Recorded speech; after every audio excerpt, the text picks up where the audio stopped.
Sometimes we give a lot of glory and honor and respect to those people who serve in really big, prominent ways.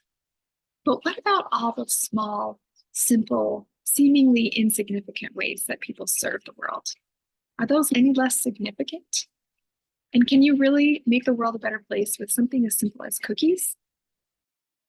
Hi, my name's Krista, and welcome to Moms Simply Thriving, a channel focused on helping busy moms thrive daily with greater ease and less effort. So today I want to share an example from a movie that I think has a profound lesson in it. The movie is Stranger Than Fiction. Many of you have probably seen it. It's a really good show. It's got Will Ferrell and Maggie Gyllenhaal. And Maggie's character is someone who wants to make the world a better place.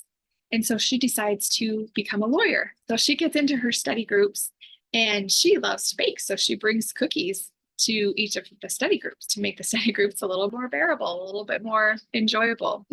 And after a while, she's just not doing well on her exams. She's just failing miserably at law school. And finally, she realizes that her gifts and her passions aren't in harmony with being a lawyer, but they are with baking and making cookies. And everyone really enjoyed and appreciated the cookies that she brought to study group each week. And so she finally made the decision that if she was going to make the world a better place, she wasn't going to do it as a lawyer. She was going to do it with cookies. And I love that story. It's impacted me all these years since I watched that show.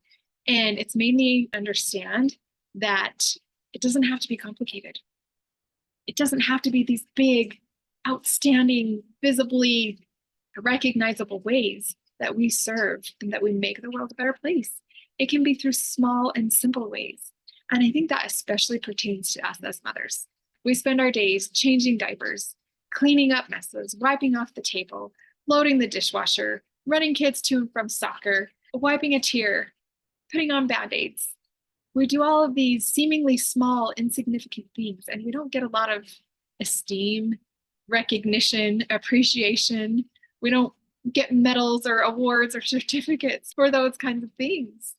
But really, when we think about it, we are making the world a better place. One hug at a time, one chore at a time, one soothing conversation at a time. The other thing I want to point out about this example is that we serve the world better when we are following our own desires and when we're following the things that make us happy. She was focused on wanting to make the world happy, and she thought the best way she could do that was being a lawyer. But it didn't seem her true passion. But she loved to bake.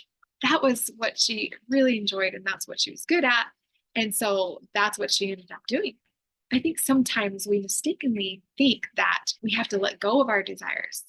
We have to ignore the things that we want in order to serve, and that's taking the higher ground. We need to sacrifice our goals and dreams and passions for the sake of humanity, for the sake of what's more important.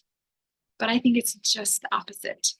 I think that when we lead with our desires, our passions, our bliss, our joy, that's how we can truly make the world a better place. I mean, you think of Benjamin Franklin, for example. He was so passionate about the things that he did, and he was just pursuing his own pleasures, the things that he was interested in. And look at all of these inventions that have progressed our world, that have made the world a better place, that have served all of us. And I could list off dozens and dozens of examples, but if you think about it, the world is a better place because people have pursued their own dreams, have pursued their own passions. And I know it's the same for each of us, that when we pay attention to what makes us happy, that is the best way that we can serve others and make the world a better place, even if it's with cookies. So I leave that with you, and hopefully it inspires you to pay attention to your dreams, to pay more attention to your own desires, even as a mother. I am convinced that we become better mothers when we feed our own desires. So I challenge you to think about what your own desires are and let me know in the comments. What are you passionate about? What are your dreams? And I hope that you share this with a friend who may also benefit from hearing this message, and have an awesome day.